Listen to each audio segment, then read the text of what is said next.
예수 그리스도가 하나님이시라고 하는 사실, 그리고 동시에 그는 우리를 구원하시기 위해서 사람의 모양을 입고 하나님의 아들이신 그가 이 땅에 오셨다라고 하는 그 분이 믿어지지가 않는 것입니다. 그리고 그럼 도대체 그 대상이신 그분이 우리를 위해서 하신 일이 도대체 뭐냐 할 때, 죄의 문제를 가지고 죄의 문제를 해결하기 위해 십자가에 죽었다는 거, 이건 더더욱이 신화 같은 얘기인 거죠.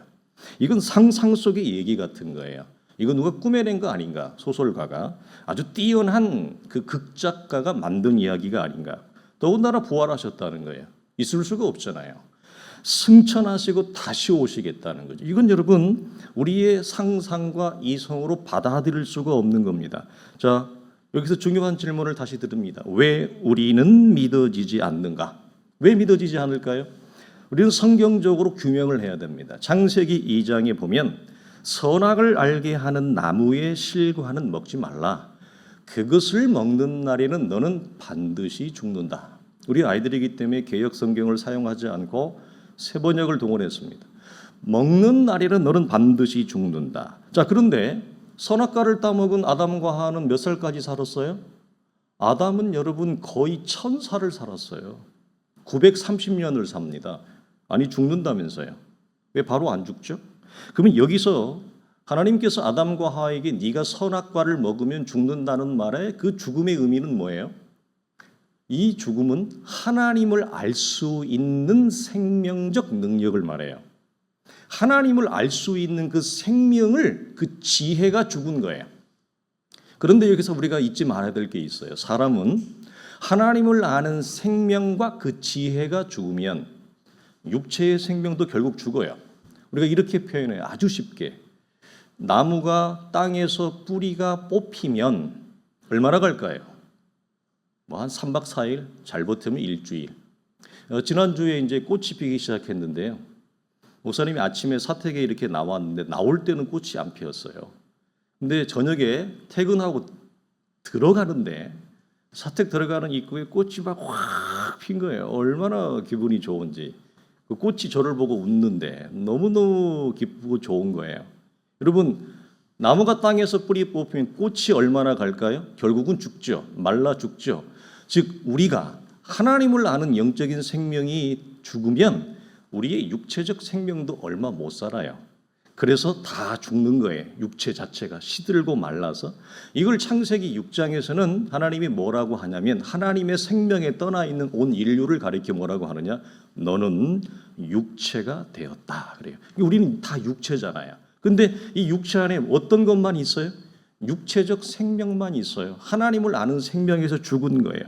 자, 이렇게 하나님을 알 수 있는 생명에서 죽은 거에 대해서 위대한 사도 바울 선생님은 에베소서 2장 1절에 이렇게 얘기해요. 여러분은 불순종과 죄 때문에 영적으로 죽었던 사람들입니다. 우리 모두가 죄로 말미암아서 하나님 앞에 죽었는데 사도 바울은 이게 정확하게 뭐라고 표현하냐면 육체적 생명이 아니라 영적 생명이 죽었던 사람입니다. 이렇게 우리에게 말을 하고 있어요. 자, 그래서 요한복음 3장에 보면 아주 우리에게 너무너무 소중한 인물이 나와요. 누구죠? 니고데모스. 니고데모스가 예수님을 찾아와서 우리에게 하는 질문을 그대로 던져요. 예수님, 저는 주님을 믿고 싶습니다. 주님은 선하신 분입니다. 그런데 저에게 문제가 있습니다. 믿어지지가 않습니다. 어떻게 해야 제가 믿을 수 있습니까? 이 질문을 해요. 그러자 예수님이 뭐라고 말씀하셨냐면 니고데모야, 참 귀하다. 그런 마음을 가지고 있어서. 그러나 네가 믿음이 일어나려면 너는 다시 태어나야 된다. 너는 반드시 다시 태어나지 아니하면 믿을 수 없다. 이 얘기를 해요. 자, 여러분, 이 얘기 자체가 뭘까요? 왜 멀쩡히 살아있는, 육체적으로 살아있는, 그리고 또 이스라엘의 상원 의원으로 잘 나가는 인물이잖아요. 성공과 권력의 중심에 서 있는 사람이에요. 이 사람의 말 한마디로 많은 사람을 움직일 수 있는 힘을 가진 사람이 멀쩡하게 살아있습니다. 근데 주님이 왜 다시 태어난다고 얘기해요? 이 말은 뭐죠? 니고데모가 하나님을 아는 생명과 지혜가 죽었다는 얘기입니다. 그 생명과 지혜가 죽어있는 육체적 생명 안에서는 예수 그리스도를 믿을 수 있는 죄의 문제, 부활의 문제, 다시 오심의 문제가 믿어지지 않아요. 그렇기 때문에 너는 반드시 다시 태어나야 된다, 이 얘기를 하는 거예요. 자, 여기서 우리는 첫 번째 원인을 찾습니다. 왜 우리는 믿어지지 않는가? 아니, 더 정확하게 하면 왜 믿을 수 없는가라고 하는 근본적인 이유. 첫째는 뭡니까? 우리는 사람은 하나님을 알 수 있는 생명이 죄 때문에 죽어 있기 때문에 그래. 그래서 이 말을 뒤집으면 어떤 말이 되냐면, 자, 우리 친구들이 지금 안 믿어져요. 목사님도 안 믿어졌죠. 목사님은 우리 친구들을 너무 잘 이해해요. 왜냐하면 목사님은 고3 19살에서 20살이 넘어갈 때 신앙생활을 시작했으니까, 그때 믿음이 일어났으니까 안 믿는 친구들 너무너무 이해 잘합니다. 어떻게 믿어집니까? 안 믿어지는 건 당연하다. 자, 우리가 여기서 뭘 발견하느냐? 믿어지지 않는 것은 자연스럽다. 이상하게 여기지 말라. 그래서 우리는 처음부터 아무도 태어나면서 믿음을 가지고 태어나지 않습니다. 믿어지지 않기 때문에 그렇죠. 자, 만약에 태어나면서부터 믿음을 가지고 태어난다. 우리가 믿을 수 있다. 우리 스스로. 내가 믿음을 일으킬 수 있다. 믿음을 만들 수 있다. 그러면 여러분 전도가 필요할까요? 전도를 뭐라고 해요? 때가 되면 알아서 그 사람이 안에서 믿음의 씨가 깨어나서 줄기가 자라고 꽃이 피고 열매를 맺을 건데요. 뭐라고 전도를 하겠어요? 자, 여러분 뭐라고 여러분 목사님이 설교를 하겠어요? 뭐라고 우리 선생님들이 여러분들에게 말씀을 가르치겠어요? 때가 되면 다 알아서 믿을 건데. 전혀 그렇지 않습니다. 믿음은 우리 밖에서 들어오는 것입니다. 그래서 로마서 10장 앞부분 이 말씀 앞에 사도 바울이 어떤 귀한 말을 하냐면 복음을 전하는 아름다운 바를 얘기해요. 즉 누가 우리에게 전하는 이가 없다면 어떻게 우리가 하나님의 말씀을 들음으로 믿음이 시작되겠느냐, 이 말을 하는 거죠. 자, 그래서 때가 되면 믿을 텐데 이것은 여러분 곤란합니다. 성경적인 가르침이 아니에요. 자, 왜 먼저 믿은 목사님이나 부모님이 우리 친구들을 향해서 오래 참아줄 수 있느냐? 다 이 이유 때문에 그래요. 왜? 우리가 동일하게 믿어지지 않았거든요. 우리도 믿지 않았습니다. 사도 바울의 말씀대로 우리는 다 이전의 진노의 자녀였습니다. 본질상 하나님과의 관계에서 죽어있던 자들입니다. 육체와 죄의 정욕을 쫓아서 보이는 세상의 쾌락을 쫓아서 살았던 사람들이 우리 모두가 그렇기 때문에 아직 믿어지지 아니하는 우리 친구들이 혹 있다면 그 친구들에 대해서 오래 참아줄 수 있는 거예요. 내가 인내해 줄 수 있는 거예요. 왜? 나도 그랬으니까. 내가 뭐 별 사람이 아니었으니까. 내가 뭐 처음부터 대단한 믿음을 가진 자가 아니었으니까. 충분히 우리는 우리의 자녀들을 기다려줄 수 있습니다. 이게 우리의 힘입니다. 자, 두 번째는 믿어지지 않는 두 번째 이유는 죄 때문에 그렇습니다. 자, 여러분 죄는 어디에서 왔을까요? 성경이 말하는 죄는 하나님의 말을 듣지 않는 것. 이걸 성경은 불순종이라 그래요. 불순종에서 죄가 일어납니다. 그러니까 이 말을 뒤집으면 무슨 말이냐면 순종에는 죄가 일어나지 않습니다. 서로의 말을 귀하게 받고 서로의 말을 귀하게 청종하고 그 말에 마음과 몸을 다해 내가 순종하면 죄는 일어나지 않습니다. 죄는 언제 일어나느냐? 상대의 말을 듣지 않을 때, 상대의 말을 가볍게 여길 때, 상대의 말을 무시할 때 죄가 일어나요. 그래서 사람과의 관계에서도 언제 이 관계가 깨지죠? 상대의 말을 가볍게 여길 때, 상대의 말을 우리는 쉽게 여기면 그때부터 죄가 일어나요. 자, 우리 반드시 기억해야 돼. 이 원리는 심지어 구원을 받은 이후에도 죄의 원리가 동일하게 일어날 우리는 경험해요. 우리의 믿음에 먼저 일어난 세대는 죄가 언제 일어나느냐? 구원을 받았는데도 하나님의 말씀을 듣지 않고 내가 하고 싶은 대로 불순종할 때 일어나요. 하나님의 말씀을 따라 순종하면 절대 죄는 일어나지 않습니다. 그래서 죄는 항상 하나님의 말씀을 듣지 않고 우리 안에서 하나님의 말씀을 밀어내는 역할을 해요. 기억하세요? 죄가 제일 잘하는 게 뭐예요? 죄가 정말 열심히 죄의 역할이 뭐라고요? 제일 잘하는 게 하나님의 말씀을 들을 때 우리의 마음과 생각에서, 우리의 귀에서 하나님의 말씀을 밀어냅니다. 계속해서 밀어냅니다. 듣지 못하도록. 이게 죄가 하는 역할이에요. 어쨌든 불순종으로 일어난 이 죄의 역할 때문에 우리는 하나님의 말씀을 들을 때 우리의 믿음이 덜컥. 만약에 길 가다가 심장이 멈춰서 인공호흡을 하는 사람에게, 여러분 호흡을 얼마나 자주 해야 되죠? 학교에 다 배웠죠? 오늘 우리 간호사가 안 왔는데 간호사한테 물어봐야 되는데 1분에 몇 번 이거 푸시해야 돼요? 호흡은 몇 번 해야 되죠? 자, 한 번 푸시한다. 수만 번 집어넣으면 살아나겠지. 이 사람 살아납니까? 살아날 때까지 눌러야 돼요. 그래서 갈비뼈가 다 부러져요, 어른들은.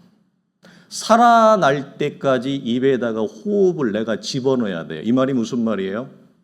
하나님의 말씀을 한 번 들어서 살아나는 사람도 있을 수 있겠지만 대부분의 육체가 된 죄를 가지고 내 안에 죄가 하나님의 말씀을 들어오는 것을 밀어내는 우리는 계속해서 지속적으로 한 번이 아니라 두 번, 세 번 말씀을 계속 들어야 돼. 언제까지? 살아날 때까지. 숨을 쉴 때까지, 심장 박동이 다시 돌아올 때까지 하나님의 말씀을 들어야 돼요. 육체의 생명도 그러한데 영적인 생명의 원리도 여러분 동일한 겁니다. 자, 그러면 목사님, 우리의 마음과 생각에 하나님의 말씀을 듣지 못하도록 우리 안에 이런 영향력을 행사할 수 있을까요? 죄가? 여러분 어떻게 생각하세요?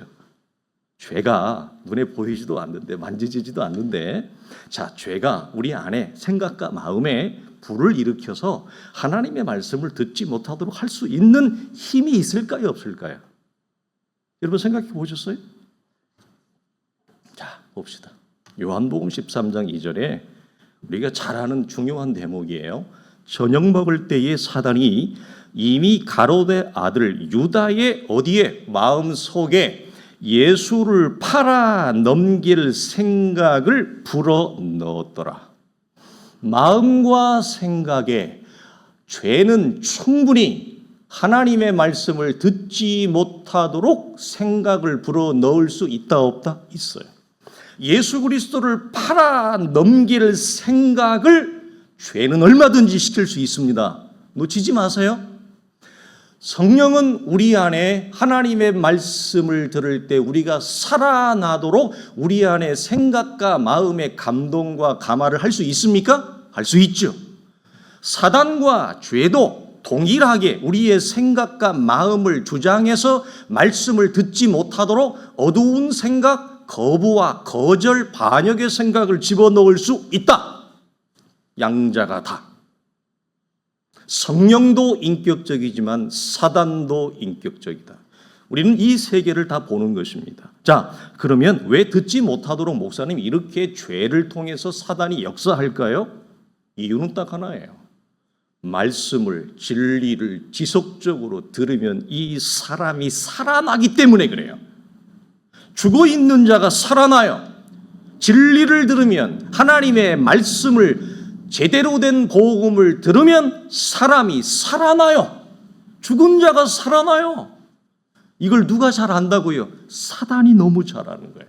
그래서 어떻게 하든지 우리 안에 있는 육체 안에 죄가 어떤 역할을 한다? 말씀을 듣지 못하도록, 말씀을 아예 방해하도록 모든 마음과 뜻과 힘을 다하여 방해하는 것입니다. 오늘 말씀이 믿음은 어떻게 오느냐? 어떻게 온다고요? 들음에서 온다. 그럼 들음은 무엇이냐? 그리스도의 말씀이다. 아무거나 막 들어서 건강해지는 게 아니에요. 아무거나 막 먹어서 건강해지는 게 아니에요. 요즘 TV 매체를 통해 자주 소개되는 게 있어요. 그게 뭐죠? 20대, 30대 젊은 친구들이 예전에 부모 세대가 40대, 50대 아니면 50대, 60대가 돼서야 생기는 질병들, 성인병, 심지어 치매까지 젊은 20대가 생긴다는 거예요. 도대체 이게 왜 그러느냐? 너무 잘 살게 되어졌는데 우리가 너무 풍요롭고 잘 살고 먹을 게 넘쳐나는 시대가 되어졌는데 예전에 가난하던 시절에 우리의 부모님, 할아버지, 할머니들은 굶어도 20대, 30대를 건강하게 지냈단 말이에요. 근데 요즘은 20대, 30대 친구들이 성인병에 다 걸려. 심지어 치매까지 온대요. 그 이유가 어디 있어요? 아무거나 막 먹는다는 거예요. 아무거나 막 먹는데요.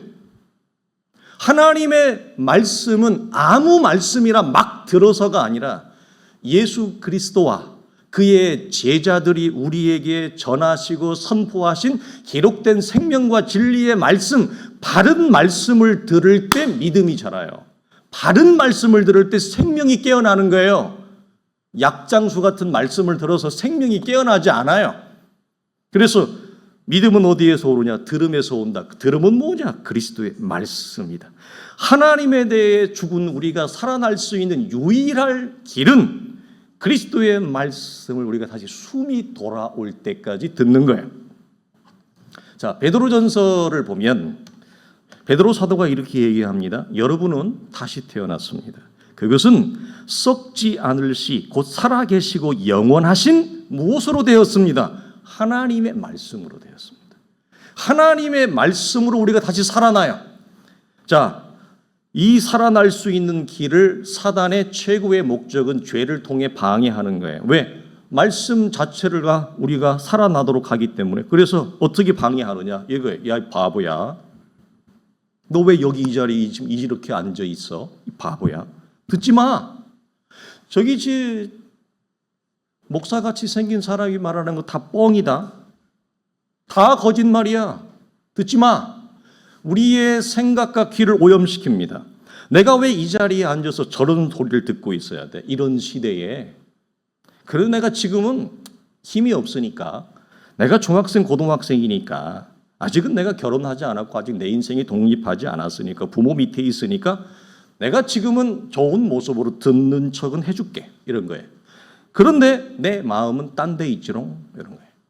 내가 듣는 척은 해줄게. 그런데 목사님 아셔야 돼요. 내 마음은 전혀 지금 딴 데 있습니다. 이렇게 우리 안에 거부와 방해를 일으킵니다. 에라 모르겠다. 어떤 친구는 에라 모르겠다. 뭐 어쩔 수 없이 여기까지 내가 왔는데 에라 모르겠다. 그냥 내가 들어주는 척 하는데 이것도 힘드니까 설교만 시작하면 냅다 자는 사람이 있어요. 설교만 시작하면 냅다 사요. 탁 자는 거야. 그래가지고 정확하게 언제 깨요? 설교 끝나면 탁 눈 떠요. 아주 이게 이렇게 정확한 알람은 없습니다. 에라 모르겠다 이거죠. 자, 이것도 저것도 아니고 이렇게 쇼를 하지 않으려면 어떻게 해서든지 주일에 일을 만들어야 돼요. 이런 참 나도 내가 이렇게 하는 내가 좀 우습잖아요. 우스꽝스럽잖아요. 그러니까 이런 구차한 일을 벌이지 않기 위해서는 어떻게 해서든지 주일에 약속을 잡고 주일에 일을 만드는 거야. 그래서 예수 그리스도 믿지도 않는데 이런 기도를 해요. 뭐라고? 제발 이번 주일에 일이 생기게 해주시옵소서. 믿음도 없는데 평상시에 기도도 안 하면서 제발 이번 주일에 제발 우리 집에 일이 생기게 해주십시오. 제발 약속이 갑자기 무슨 일이 있어서 제발 교회를 가지 않도록 제발 하나님 좀 부탁합니다. 아니 믿으면서 기도하면 이해라도 하지. 믿어지지도 않는데 이런 기도를 하는 거야. 여러분 믿어지지 않도록 죄가 우리 안에 방해하는 최대의 역할입니다. 죄는 우리의 생각과 마음에 충분하게 강력한 영향을 주입할 수 있습니다. 여러분 생각과 마음에 생각을 주입할 수 있다는 말은 무엇까지도 장악할 수 있다는 거예요? 우리의 마음을, 우리의 감정을 장악할 수 있다는 거예요. 불안하고 두려운 마음, 어두운 마음, 우울한 마음, 실패된 마음, 낭망된 마음, 아무것도 하기 싫다. 아무것도 하기 싫다. 이런 철저히 무너진 마음의 잠정까지도 죄가 일으킵니다. 그래서 목사님 제발 좀 저를 좀 내버려 두세요. 목사님 제발 좀 저를 좀 냅둬요. 제발 좀 저를 터치하지 마세요. 저는 그냥 이렇게 살 거예요. 이렇게 사는 것이 제 인생의 좌우명이에요. 제 인생의 꿈이에요. 여러분 얼마든지 이렇게 방해할 수 있습니다. 자, 그러면 어떻게 해야 믿음이 생기는가? 무엇으로 믿음이 생기는가? 하나님의 말씀을 들을 때 믿음이 생긴다. 믿음이 생긴다는 말은 죽었던 내가 살아난다는 거예요. 살아나니까 말씀을 아멘으로 받는 거예요. 살아나니까 찬양을 할 수 있는 거예요. 살아나니까 기도를 할 수 있는 거예요. 살아나니까 예배를 드릴 수 있는 거예요. 살아나지 아니하면 그 이전에는 찬양하고 기도하고 예배하고 하나님 앞에 나갈 이유와 원인이 없죠. 왜 내가 하나님 앞에 나아가요? 왜 찬양을 해요? 왜 기도를 해요? 하등의 이유가 없잖아요. 이 말이 무슨 말이에요? 하나님에 대해서 죽어 있다. 내 육체는 살아 있는데 하나님을 아는 생명과 지혜가 나는 파괴되어져 있다. 그 증거예요. 그러나 그리스도의 말씀을 들음으로 우리의 영이 하나님의 생명이 살아나면 우리 친구들처럼 앞에 나와 찬양하는 것을 기뻐하고 즐거워하고 대표기도 하고 이런 놀라운 일이 벌어지는 거예요. 하나님의 은혜죠. 얼마나 큰 은혜예요.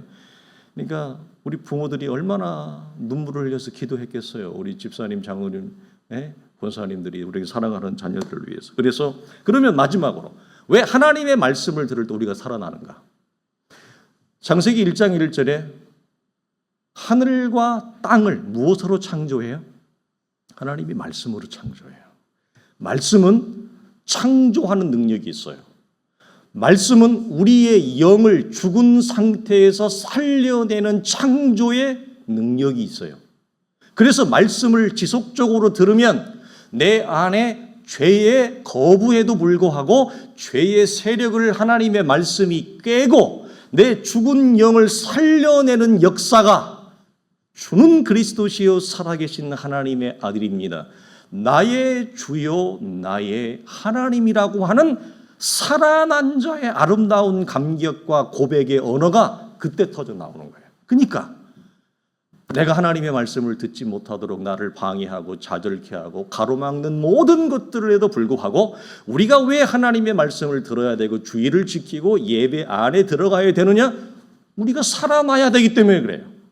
살아날 때 무엇이 보이느냐?